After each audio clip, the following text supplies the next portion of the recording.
All right. I was trying to give myself that nice pause there so that my intro didn't get cut off. You can see him. Ah, we can see you now, Frank. Holy shit, it worked. Hell yeah. So we got the technical difficulties taken care of. So now, without further ado, we are going to go ahead and jump back into this thing with my good friend Frank White here, man. So, like, I guess, talk about a little bit about like, this mind, body, soul transformation, that can take place within a person, when they're, really deeply involved in Lucifer's current. Oh. Okay, let's define mind, body, and soul first. Okay, so that we know what we're talking about. Essentially, they're the same thing. They're just different densities.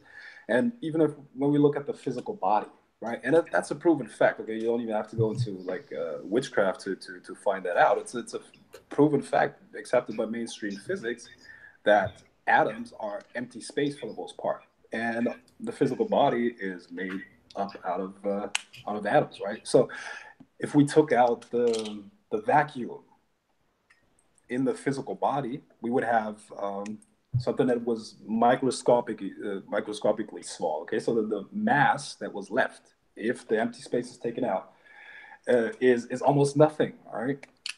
So what we are is essentially electromagnetic energy, or rather, the atoms and molecules that stick together in some way or another. Right. This is what people think is all of existence. Right. Physical matter.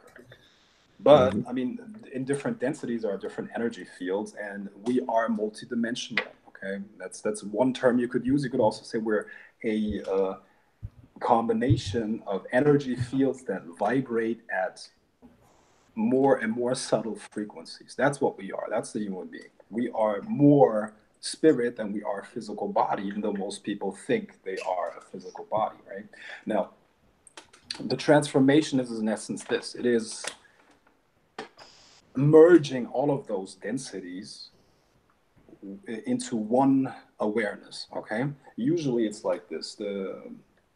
Let's say the normal person. It sounds weird if I say average person, but it is like, I mean, let's say normal Joe Schmo motherfucker, right? Joe Schmo lives his life with physical awareness, okay, and is for the most part concerned with what is going on physically. He might have like perceptions and insights and experiences that could make him think about a non-physical reality that is very, very valid and actually creates what happens in the physical world. But he just, negates that, or just doesn't want to look at that because that's too complicated and weird, and I got to deal with all of these emotions. I don't want to do that, right? Now,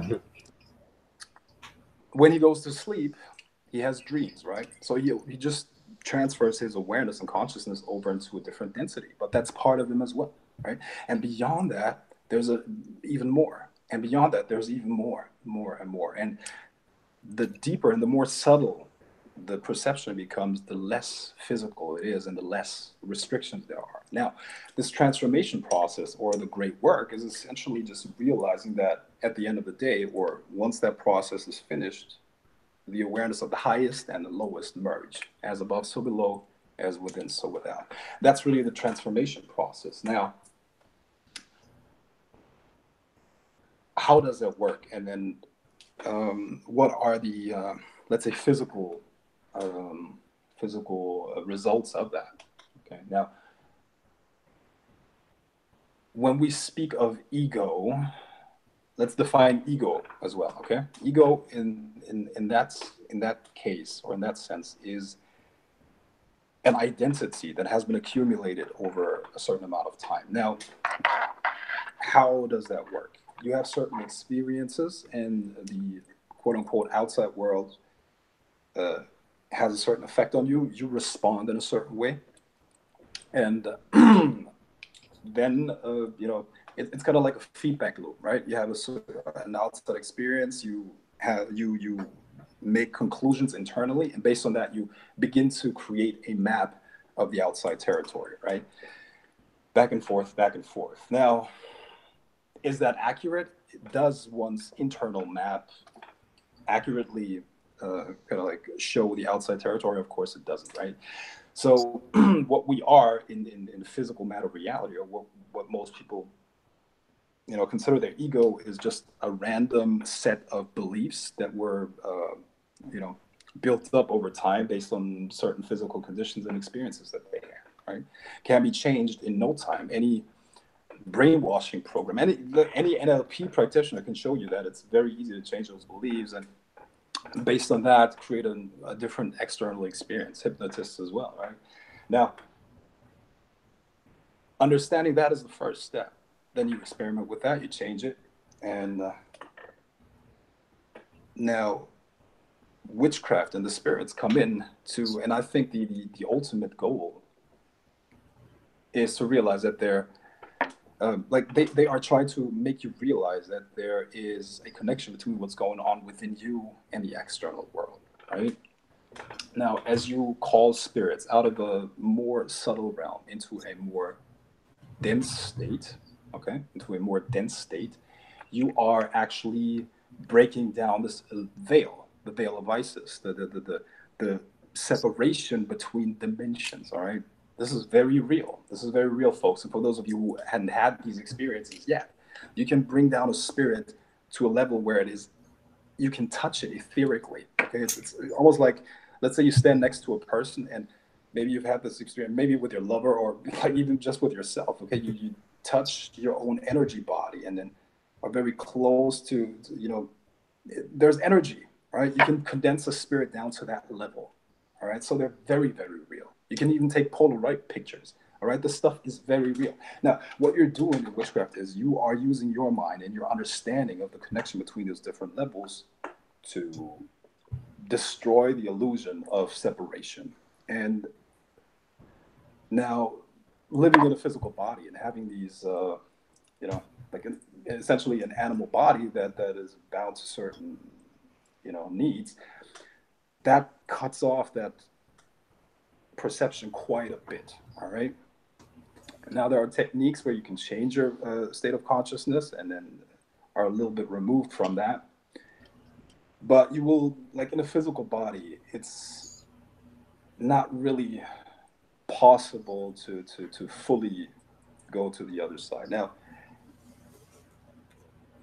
or rather, how should I put it, Matt? Your perception will become more and more and more subtle, and your physical body has to adjust to these higher vibrations or these different frequencies. So that will manifest as different emotional patterns, that will manifest as beliefs that will be like not valid anymore. Okay, maybe you had a certain political inclination when you started this, and over time you begin to understand that this was bullshit, and it's actually completely the opposite. And that's actually very, very often the case. You know, people will go from one opposite to the other opposite, and back and forth, back and forth, back and forth. And the realization that you will have to have at one point is that it's all the same damn thing. Okay, it's all the same damn thing. And at the end of the day, once that process is finished, you will be able to merge your perception with how the spirits or the gods perceive the world, essentially. Okay, which is quite different. And yeah. So, I mean, I guess this really kind of goes part and parcel with what you talk about in your excerpt from the Compendium of Lucifer, about that, you know, your evolution is not really about moving forward and really stepping outside of yourself, but it's rather something that is really, by and large, taking place inside, like deep inside of yourself. If I understood that correctly. Absolutely, you're correct. And you can see that very easily. I mean, let's go into when you go into a trance, you turn your attention a little bit inwards.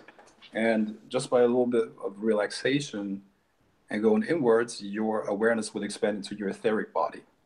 And you relax deeper and go a little bit deeper into yourself, and your awareness will expand into your astral body, and so on and so forth. So it's really a merging of your inner world and the external world, which are, as you will realize at one point, one and the same thing. We just have to get rid of the illusion that the physical body is actually something solid. It's not, you know. It's a matter of perception. And, you know, that applies to so many things that you want to do in the occult. And, you know, I have a lot of students. I teach this stuff, right? And specifically with out-of-body experiences and out-of-body travels, remote viewings and whatnot, people have this wrong concept where it's literally just stepping, like taking this energy field and like kind of like separating it from the physical body and then traveling somewhere. That's an illusion. That's an illusion. You have to go within, and the deeper you're able to go within, the further your awareness will expand. Now, what you will encounter is your own subconscious, which to a large extent is also an extension of your survival mechanism, the survival mechanism of the physical body, and that is connected to fear, right? So, you know, all kinds of fears, you know, yeah.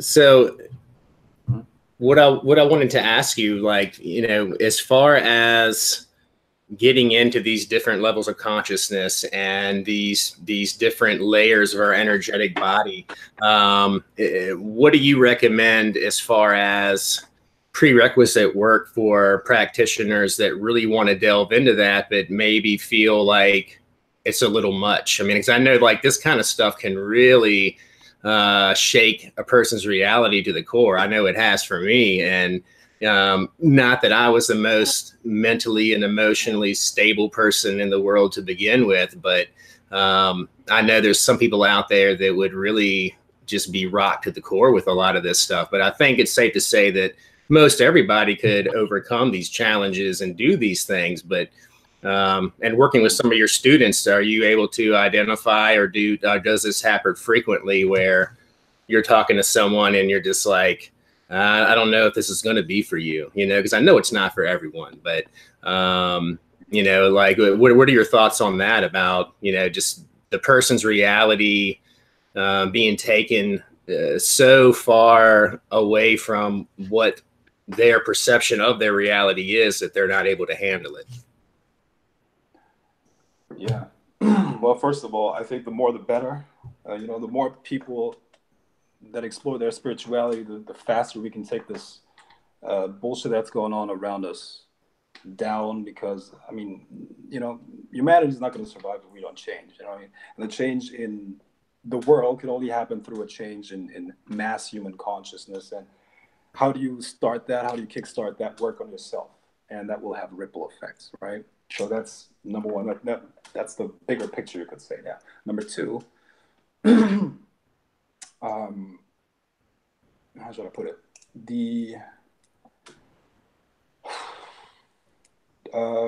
There are certain energy centers or organs of the energy body, and you know, I think for the most part, everybody has a healthy blueprint, you could say. So an energetic blueprint that is what underlies physical reality. Now, through certain traumas and experiences, and I know you're a healer, JD, so I'm sure you've experienced this too.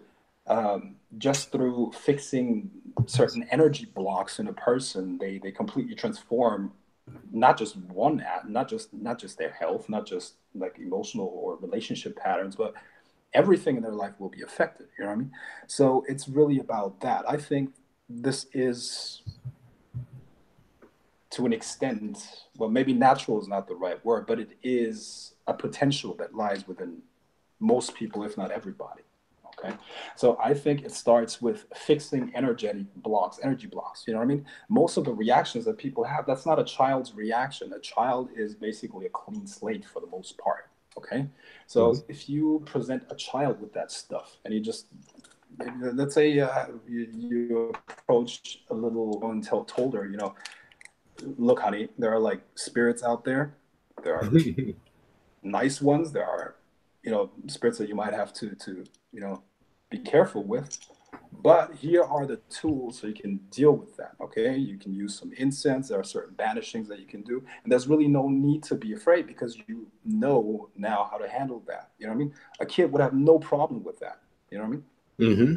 And like, if you would raise a child like that, that would be turned into a complete, like, you know, monster, right? But what I'm saying is that people just accumulate so much trauma, so much illusion through the world that we live in. You know what I mean? Everybody has traumas. Everybody experiences hardship and whatnot. But people don't have a way to get rid of that. That's why I think your work is very important, JD. Right? Healing people, which is crucial. It's very important, and I start to realize that more and more and more that people need healing. And once you are able to get rid of a lot of your energy blocks, a lot of the fears will just fall away. A lot of the psychological problems that you had, a lot of the patterns of weird behavior will also fall away. And at that point, you become more or less of a clean slate. Of course, never completely. I mean, you know, it's just with age, trauma accumulates. That's just normal. But you can keep your energy body fairly clean. And at that point, there will be less and less problems. You know what I mean? So people are dealing with fear for the most part. That's my experience. They're dealing with fear and an inability to let go. Now, you know, I've had clients wearing on them, and for the first time in let's say 15 years, they tell me, "My God, I could finally let go again. I could finally relax. I didn't even like. I remember how that was as a kid, but I couldn't do that for like decades." You know what I mean?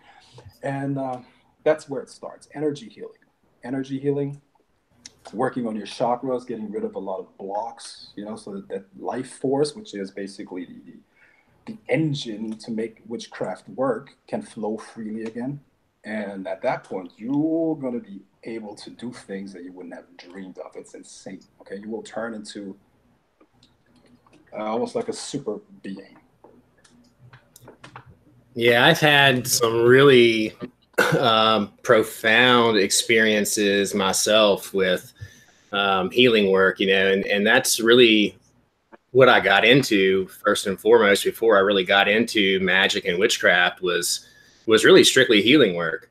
And I had such profound experiences with a few healers and different shaman, you know, to where I was actually able to just really change my whole outlook on life. I mean, my energy levels, my optimism, you know, get rid of those feelings of hopelessness and just low, stagnant energy.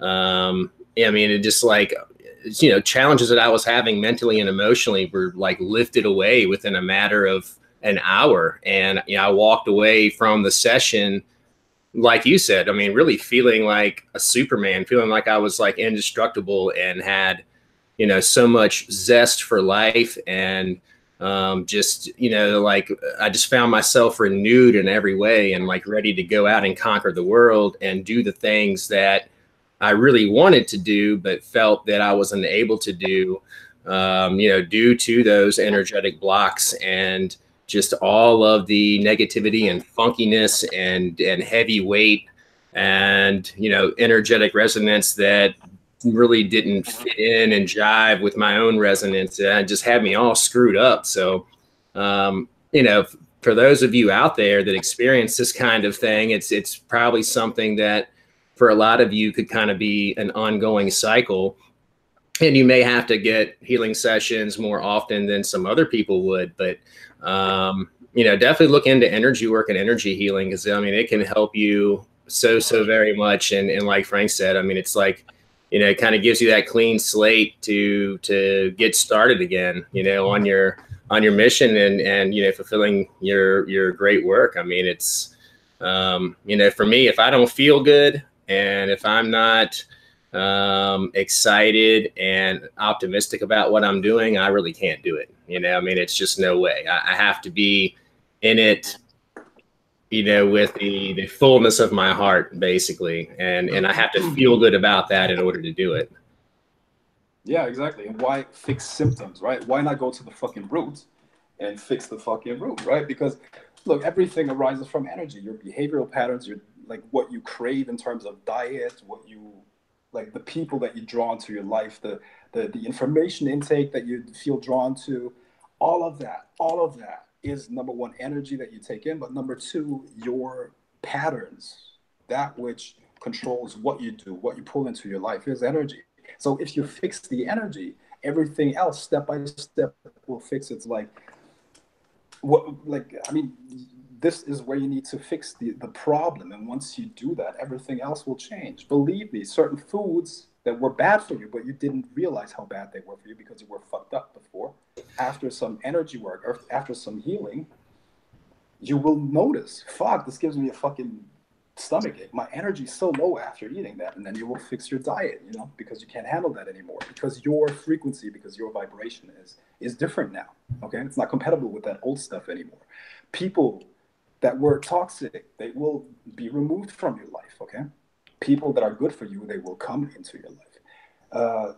The information intake. Are you going to keep watching negative stuff, mass media, the news? No, you won't do that because you feel that it's messing with your energy, with your vibration. And you understand that what you put out energetically will be coming back as a physical reality. So it's really simple. And, you know, just go for the root of the thing. And, man, we live in a world that makes it very hard. The government is fucking putting out, like, all this electromagnetic bullshit, you know, that actually part of it is really preventing people from having these experiences easier, you know what I mean? And toxins in the fucking food, you know, people have to clean out their extracellular matrix and all of that stuff. And man, this is overwhelming if you don't go to the root. I mean, how many things are you going to try to manage? That's not the way to go. Go to the root, fix the fucking problem at the core, and you're going to be good.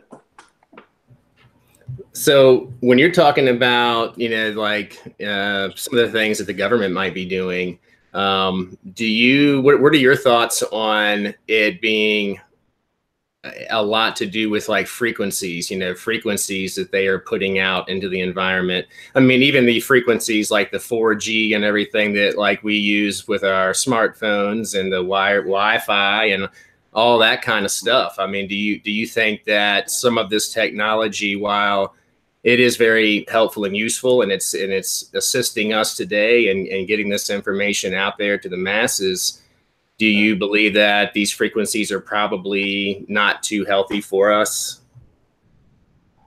Well, I think so. And I mean, people who doubt that, just do a little experiment and you know, unplug your router and then put your laptop away and then maybe your phone away when you go to bed. When you go to sleep, you will notice that you will sleep way better.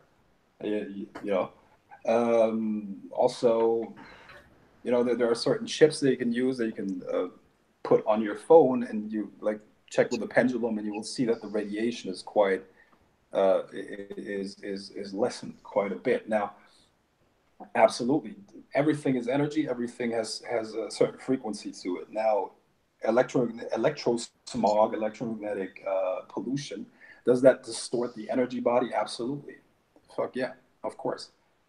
Anybody who has a little bit of sensitivity will notice the difference in public places. I don't know, or you know, like shopping malls or stuff like that. You can just sense it. You can feel it. Why do you feel bad when you go into this place? Why do your thoughts change into negative patterns? Why do you feel, you know, like you're being literally robbed off your energy? And this is, by the way, what a lot of those frequencies do. You know, they literally target oxygen molecules, or not. I'm sorry, not oxygen molecules. They target the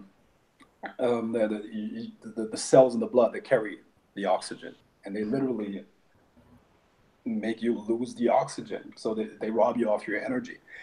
And there's all kinds of stuff going on, you know, but I don't want to go, you know, pushing into that direction. But yeah, of course that stuff is going on. Is it intentional? I think some of it is.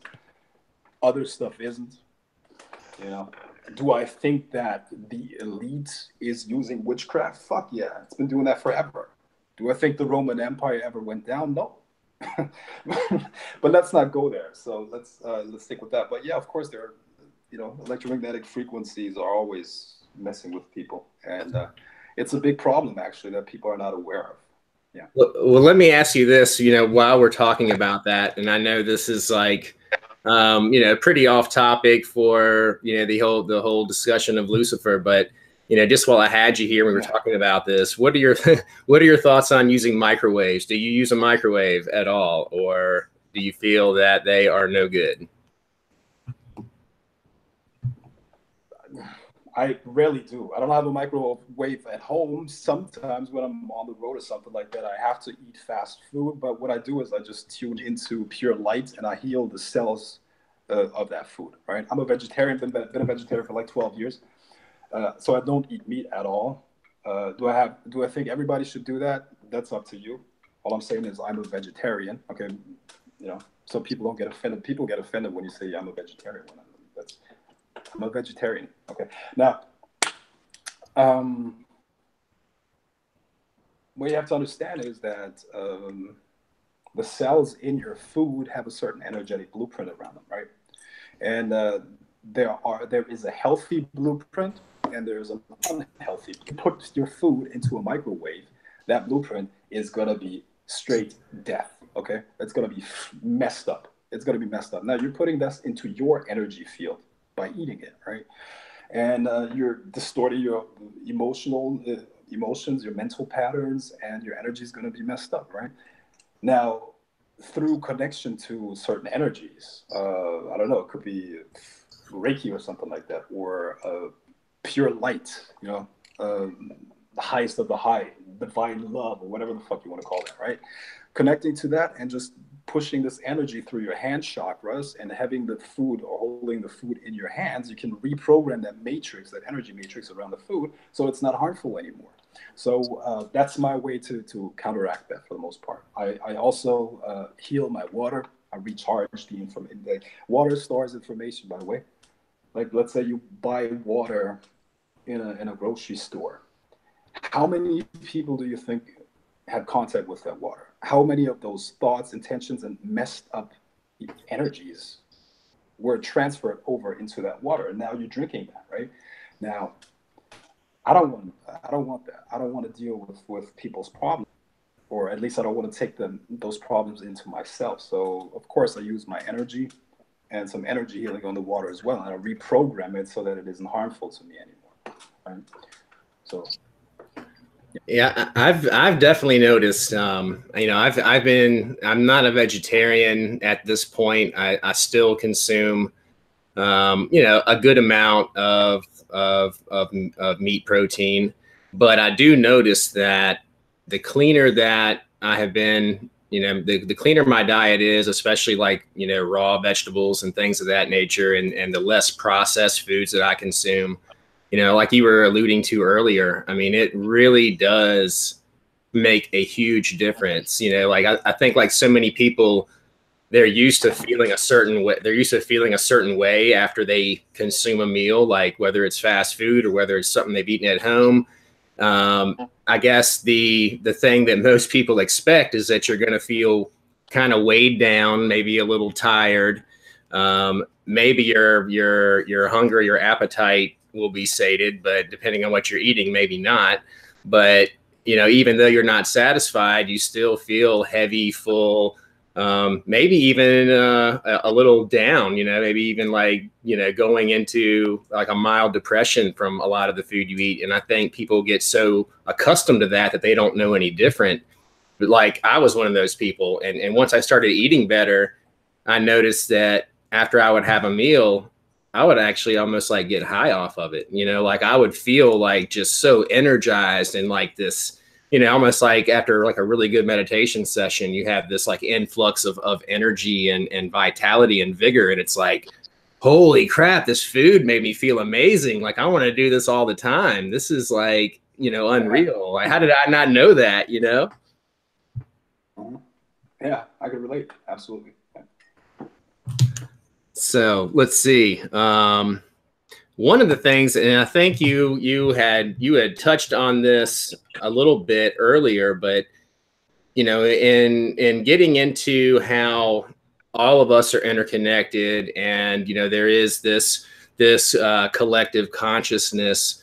Now, from what I'm understanding, you know, kind of like your philosophy on this is that since we are interconnected and society kind of as a whole is just so messed up that from what I'm understanding is it kind of like all of the other people that we are connected to that are not actively involved in their evolution are actually holding us back from our evolution because of our connectedness to them. Is that what you're saying there?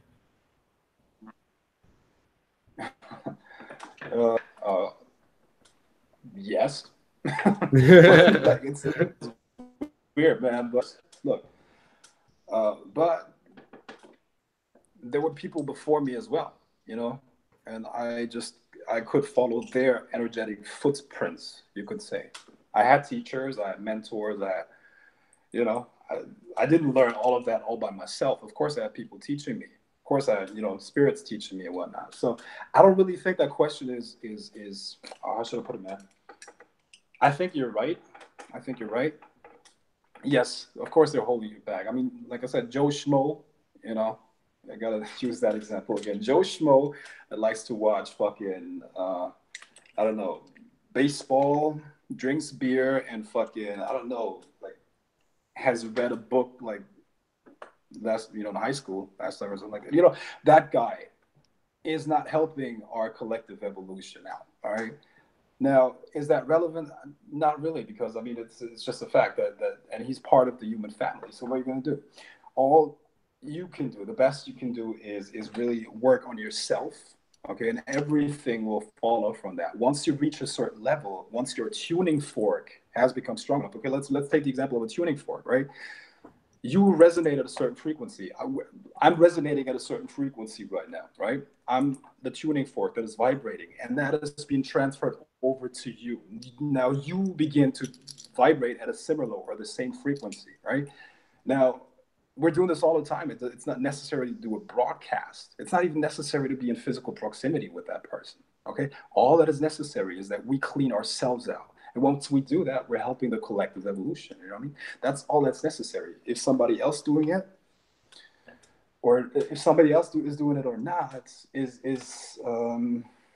not that important. What's important is what you do. The choices that you do matter, nothing else. You know, and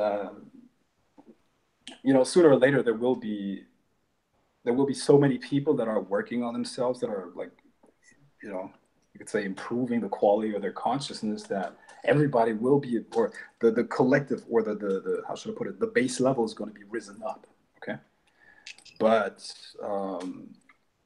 you know, people do whatever they want to do. You can't how should I put it, you can't outsource your spiritual evolution or your spiritual growth. That doesn't work. Yeah, I know a lot of people in today's society would love for that to be the case, right? You know, if they could like go to this weekend retreat and lay in a lawn chair and just download all of the experience, all of the gnosis, all of the understanding, and all of this like primordial wisdom, and walk out of there Sunday evening this enlightened spiritual being. But of course, then it really wouldn't be worth a damn, you know, at all. It's true. It's true. But look, man, I recently put out this post on Facebook. I reshared it. I actually wrote it in 2016 or something like that, where I said, I mean, we live in times where you can download more sacred texts that was stored in all of the Library of Alexandria before it was destroyed, but still only a few people, you know, get to the core of that stuff. Or maybe it's more than back then, but what I'm saying is only the dedicated student. Dedication. It's really about dedication, man. It's dedication. You gotta see this. You gotta take this serious. You gotta live. And you know, for some people, maybe it's not the right time yet. You know what I mean? If you still think that you can fix your inner problems, or fix, how should I put it? Grow through just turning your awareness outwards. That's the wrong approach. In fact, that's a kindergarten level of awareness. You know, if you want to change what's going on around you, look within. And I'm definitely not the first person to say that. You know, that's pretty much what anybody who's ever been anything said. You know, fix your inner world, and the external world will follow. But I mean, it takes courage. It takes a certain level of dedication and also clarity about your path. And you know, some people have really have a lot of problems in their lives. I get it. You know, it's not always as easy. You know, I just made it a priority. I just made a priority at one point. This was quite early on in life. I made it a priority for myself to like, I've dedicated my life to witchcraft and the occult. That's it. That's what I am. That's who I am, and that's what I've been doing for a very long time now. Based on that, of course, the results, you know, will be different. You know what I mean? But well, tell me about that. I'm sorry. Go ahead. Yeah. I didn't mean to cut you off. But what I'm saying is that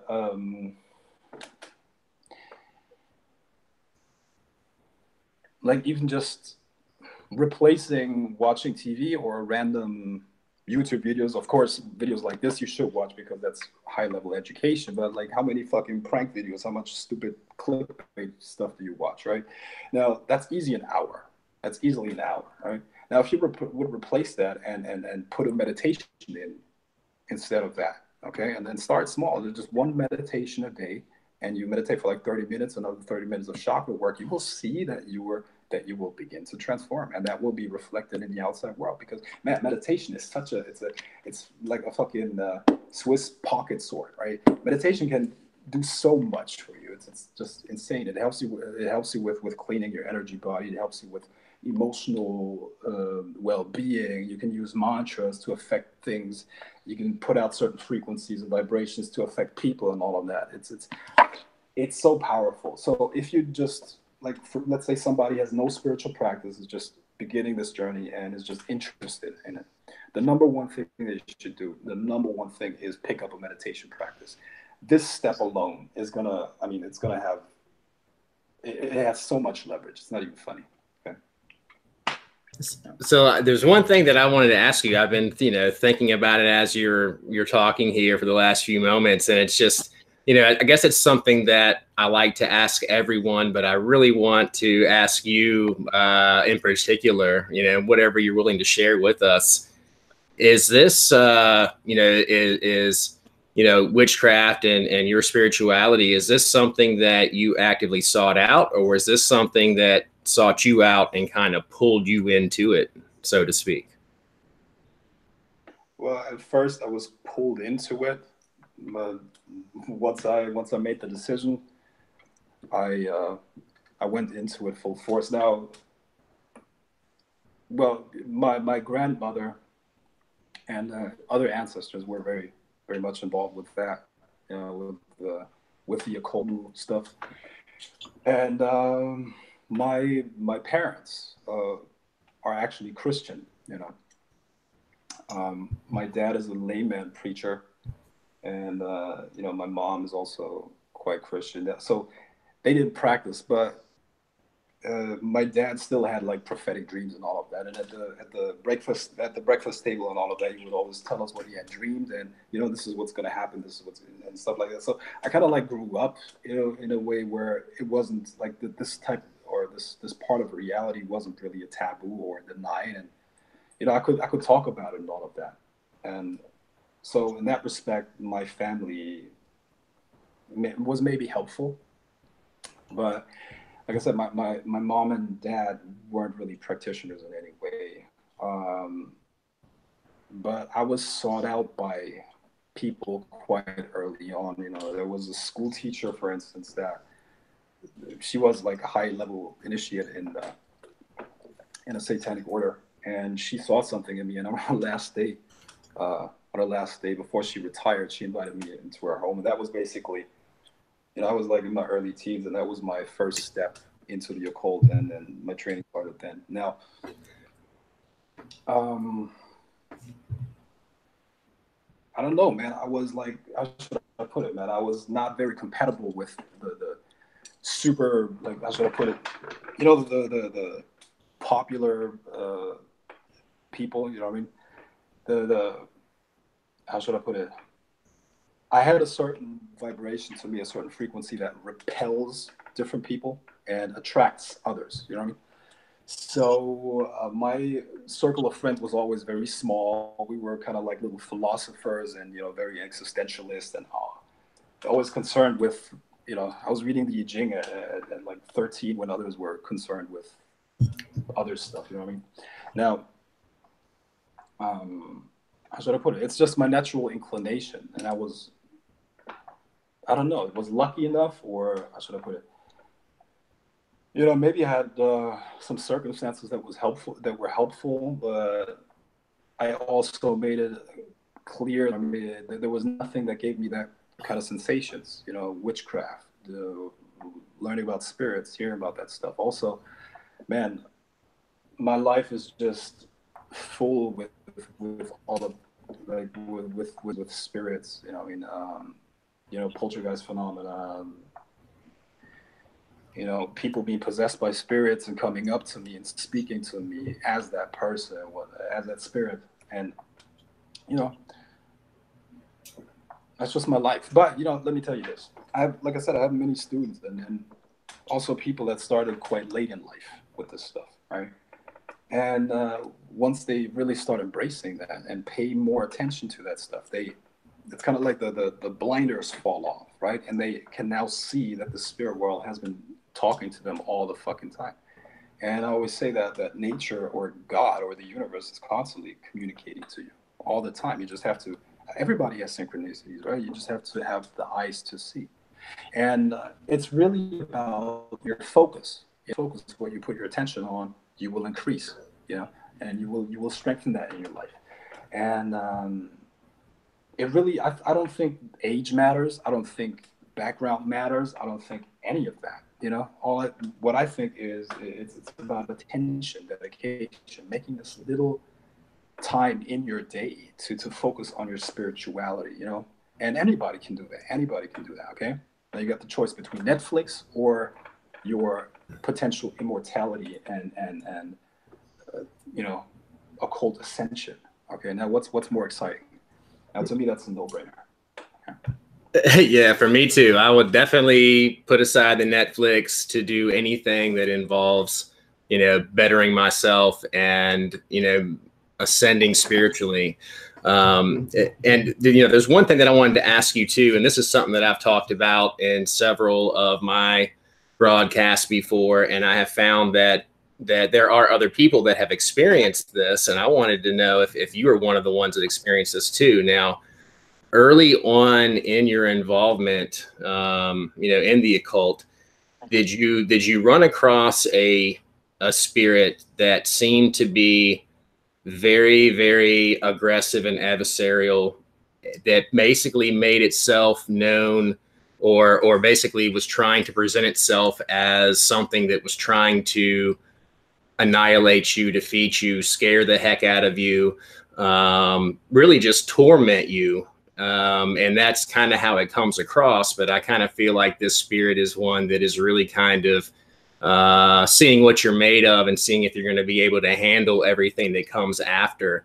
Did you ever experience anything like that early on, where you had, like you were talking about, the poltergeist activity and lots of like heavy anxiety out of nowhere, having this spirit in your house, in corners of the rooms, by your bed, coming to your bed at night, going with you in the car when you go places, just really kind of, keeping tabs and kind of keeping that pressure on? Did you ever experience something like that early on at all? Oh, brother. Fuck yeah.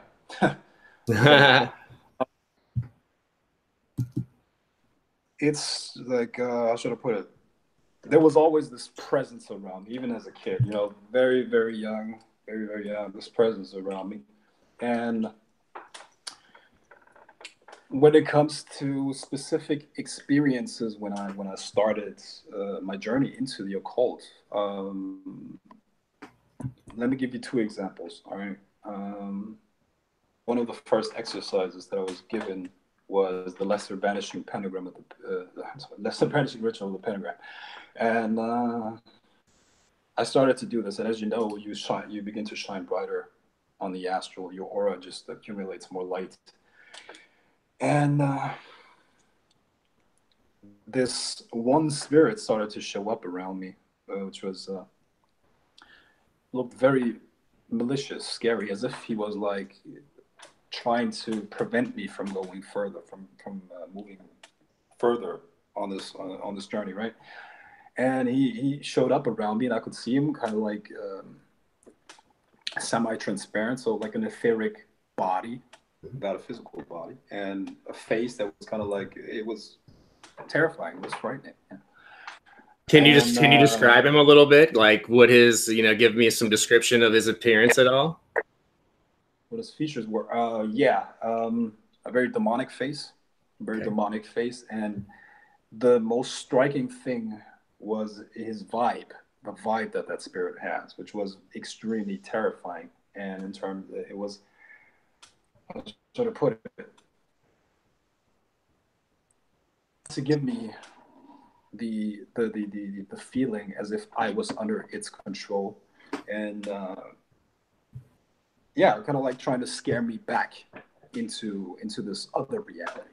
Okay, and then shortly after that, I have weird sleeping patterns. I really love the night. I'm a night owl completely, and I was even back then. So I was taking a walk, I think 2 a.m. or something like that. I still do this to this day, And I was taking a walk, and this shadow, this completely dark shadow, came from the back and ran through me, through my physical body. And, like, fuck, what's going on here? You know what I mean? And after that, many other experiences too. I could see him, and back then, I was still quite young. So right now, I'm kind of like strong enough to protect myself. I'm 6'2". I'm good. You know what I mean? So there are few people that intimidate me physically. But back then I was much younger, much smaller. You know what I mean? So I could see the spirit actually possess people in, the etheric form of that spirit would move into people, overlap them, and they would start to feel extremely aggressive towards me. Grown fucking men, like fucking hooligans, bodybuilders, and all of that shit. You know what I mean? They were very terrifying. Now, obviously that spirit did not succeed. Did I ever find out who it was? Not yet. But here's my theory right now, up to this point. Okay, this might change, but here's the thing.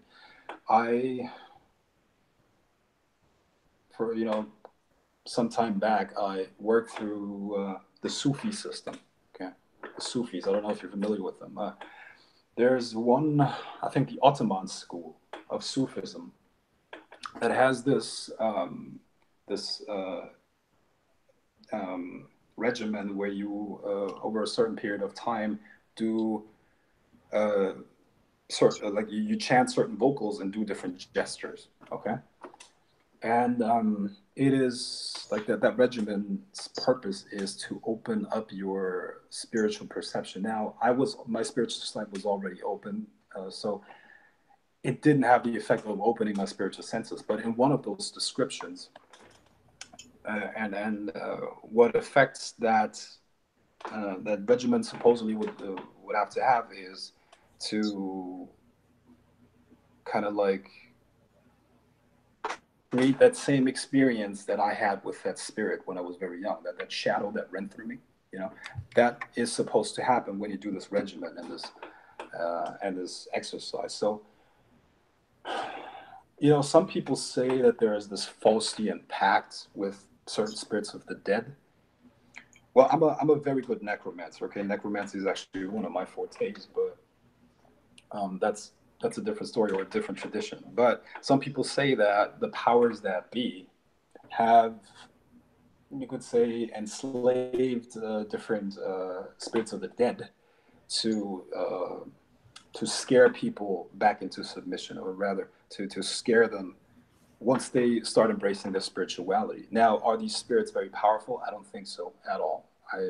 Right now, I would fucking make them break, But back then, as a beginner, that's very terrifying.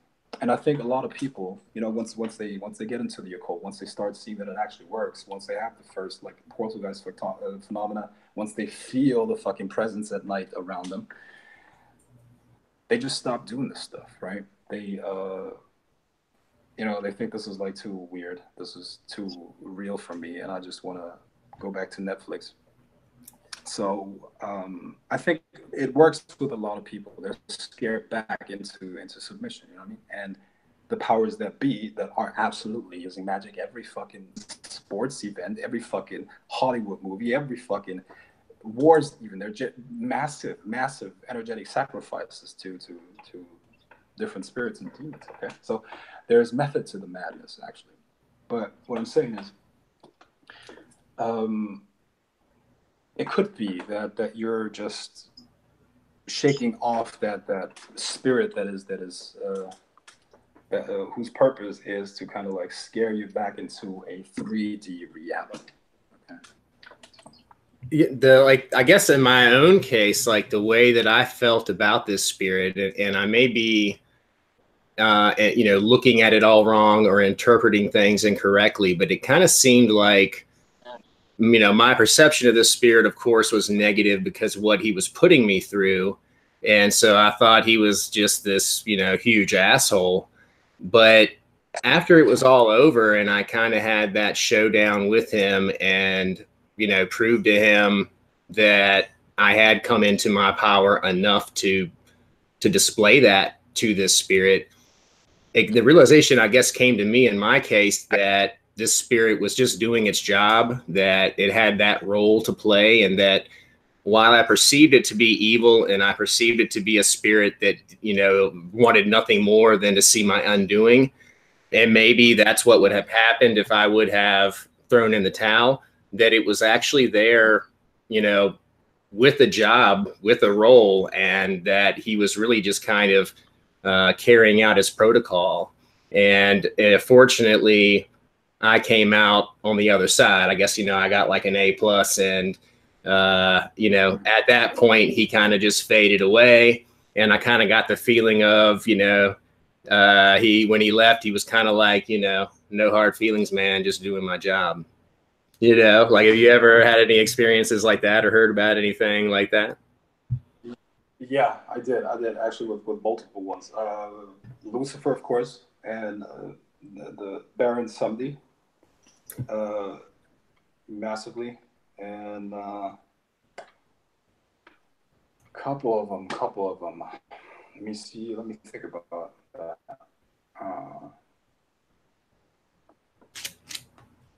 But yeah, I can definitely relate. I'm sure there were more, but those are the first two that come to my mind, like Lucifer and Baron Sumdi. Absolutely. So I know, you know, throughout this entire broadcast, and, you know, the chat has just been full of this, and I'm sure, you know, what they're saying or what they're requesting. They're like, man, I really, really hope we get to see some channeling. You know, they're all psyched about it. And I know that's probably something that is like, you know, when it's time, it's time. And when the time is right, the time is right. And it's not something that you can really kind of, you know, push in that manner. But everybody is psyched about that. If it does happen, awesome. And I just wanted to throw that out there. Like, everybody's hungry for it, man.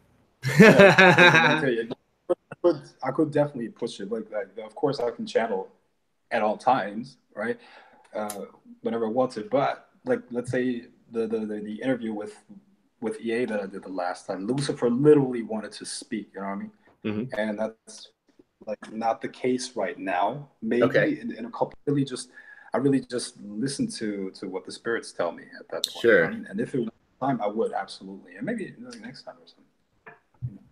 Awesome. Awesome. No, I totally understand. Totally understand. I just wanted to relay that to you, that, you know, everybody is loving it. Everybody is so happy to see you here. And, you know, I felt I wouldn't be doing my due diligence if I didn't mention that.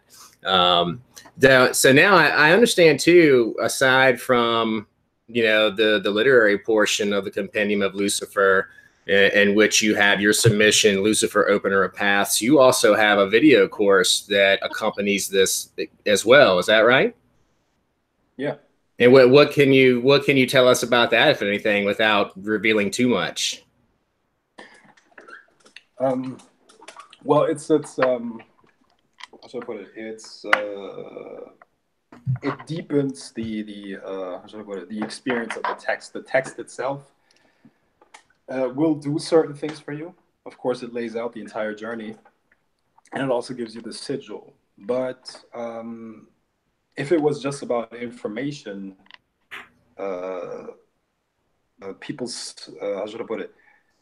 People will progress a lot faster. But what people need, is, you know, and as you know, like from my teaching experience, what I'm realizing, or what I have realized some time ago, is that people don't have the basic abilities to apply this stuff. You know what I mean? And once that is out of the way, everything else just unfolds. So the course, of course, shows you how to apply the information, how to use the sigil and whatnot, but it also gives you some energy work exercises in terms of how do you let the energy flow through you, how do you connect to your chi body. I give you some exercises out of Tai Chi, actually, out of the Wu Tai Chi system, and I show people how to connect to their energy, how processes to get into that, and how to then just let the energy flow through them. And they can apply that to any other spirit as well, because that's what it is about, man. You have to connect to your energy. You then call the spirit. You feel the coldness. You feel it descend upon you. Maybe you feel tingling. People are different with that. You know, some people feel cold air, or you know, it's not air, but they feel as if it was cold air around their skin, tingling sensation, and then you just allow yourself to drop. You just let go completely. You keep your body connected. This is where chi awareness comes into play.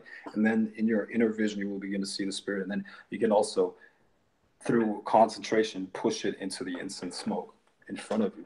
Now, this is included in this course. Then, of course, information that you will not find in the text, because I gotta put some extra, of course, right? I mean, that would be just weird if I just put the same information into the video course that I put into the text. So it's additional information. It's more in depth, and it's actually practical educational stuff they can use for any other, any other ritual.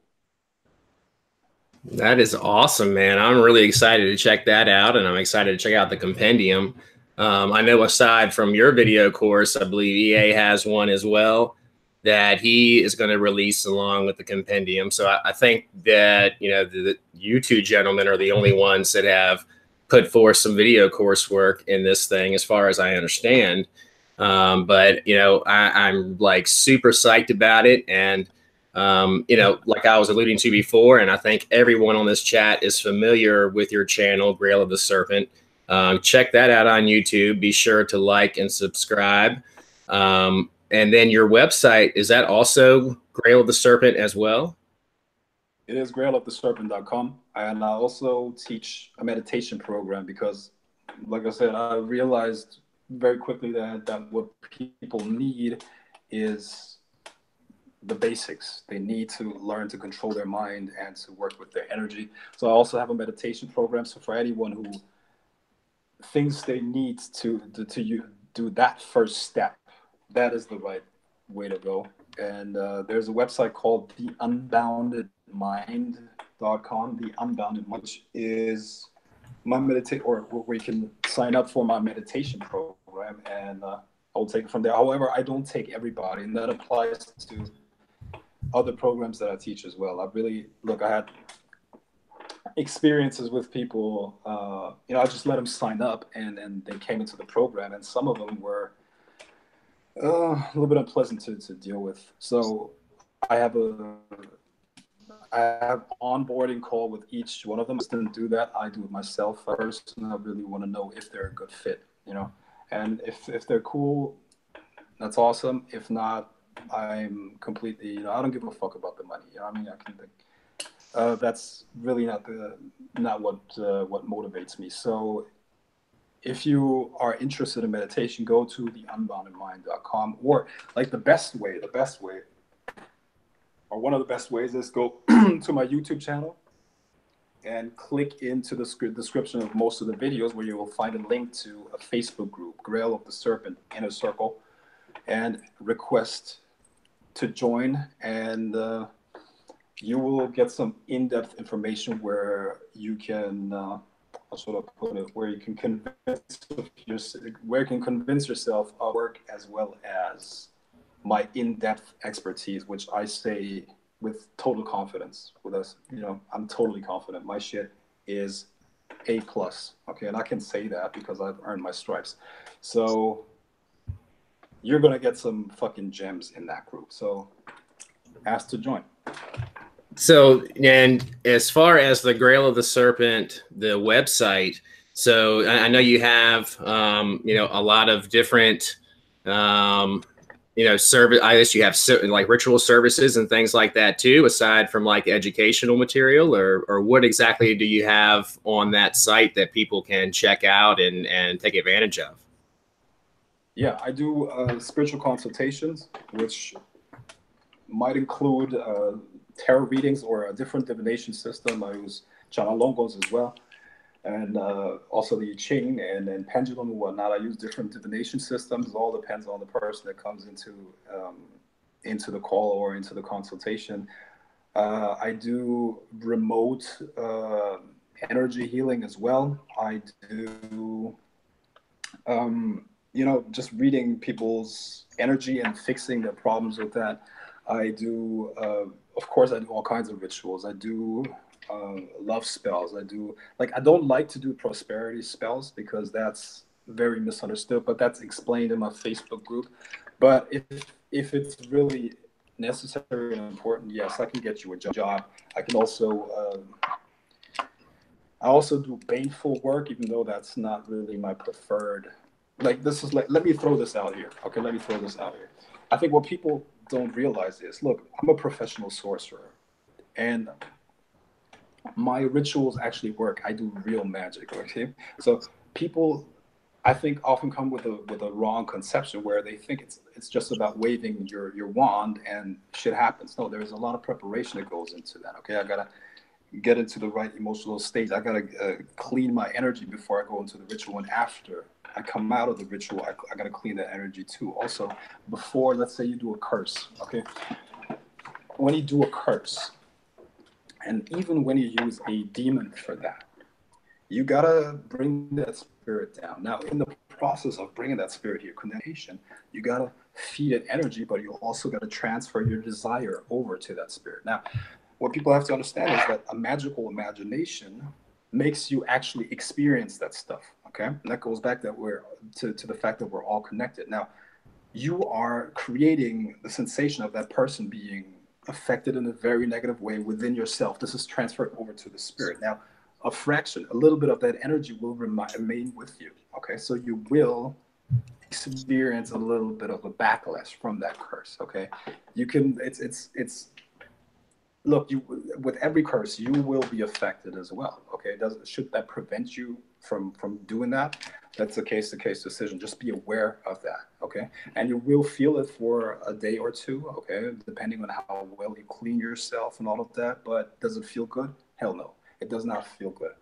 And you know, the same with any other ritual. Okay, when even readings, you got to tune into that energy. You got to tune into that energy and let it flow through your nervous system. So people are like, hey, why don't you do this and that? And that's just a ritual. Bro, there's more to that, okay? I got to use my own energy system in order to affect something. That means I got to get into very, very deep energetic rapport with that thing. And, bro, I'm not here to go insane doing this stuff. So I got to clean myself out regularly. So there's a lot of preparation for that. But do I do ritual work for people? I do. Okay. And I do pretty much everything that is needed and necessary. And the price is really, there is no fixed rate. It really depends on my effort. And I also do just simple tarot readings. That's probably the most affordable choice. Yeah, there's also a magic mastery program where you can like start from the beginning, and I'll take you all the way up to like whatever level you want to get to. And yeah, that's recurring program. So every week you get new lessons, and yeah, and then there are Q&As also every week. But for complete beginners, like I said, for the meditation class is probably the safest and the best way to go. This will build up some skills, and after that, you can still walk into the occult, and I'll show you the deepest depth of this stuff, no problem. But I recommend, if you're a complete newbie, start with meditation, theunboundedmind.com, or hit me up on Facebook, or go to my Facebook group, request access to the Grail in a Circle, and you'll see what I have to offer. Excellent, excellent. And I'll make sure that I put all of the links in the description to the Unbounded Mind for learning meditation skills and techniques. The Grail Inner Circle is the Facebook closed group. Is that right? Yes. So they can find you there. And then we got grailoftheserpent.com, which is Frank's website, where you can get ritual for hire services, educational materials. Really, it sounds like there is something there for everyone, and I highly recommend that you guys check that out. And then don't forget to check out Frank's YouTube channel, which is Grail of the Serpent. Make sure that you subscribe to that channel. He has got some incredible content on there. I've been following him for over a year now, and that's why I'm so excited to finally be able to speak with you, man. It's been freaking awesome, and I'm looking forward to this compendium. Oh no, it's cool. I'll say I'm really looking forward. Oh, thank you, Oren. I appreciate it so much. Thank you for the kind donation in the super chat, man. I really appreciate that so very much. But make sure that you go to bog.co/Lucifer. You can get a free chapter in an ebook format of the Compendium of Lucifer. And don't forget that the release date on that compendium is August the 28th. You'll be able to access not only the grimoire, but also the video course that Frank was speaking about earlier. So don't forget, that is bog.co/Lucifer. Check out Frank on his channel, check out his website, his Facebook group, his other site, The Unbounded Mind, for meditation techniques and instruction. All I can say, Frank, is thanks so much for being on with us, man. And I think everybody here really enjoyed it, really got a lot out of it. And we look forward to seeing you again with us very soon. Yeah, man. Thank you, JD. And yeah, we're in touch, right? Awesome. Thanks, man. Appreciate it, Frank. And we will check you guys later. And we love you all. And thanks for being here. Thanks, everyone, for being so active in the chat. And we'll catch you on the flip side.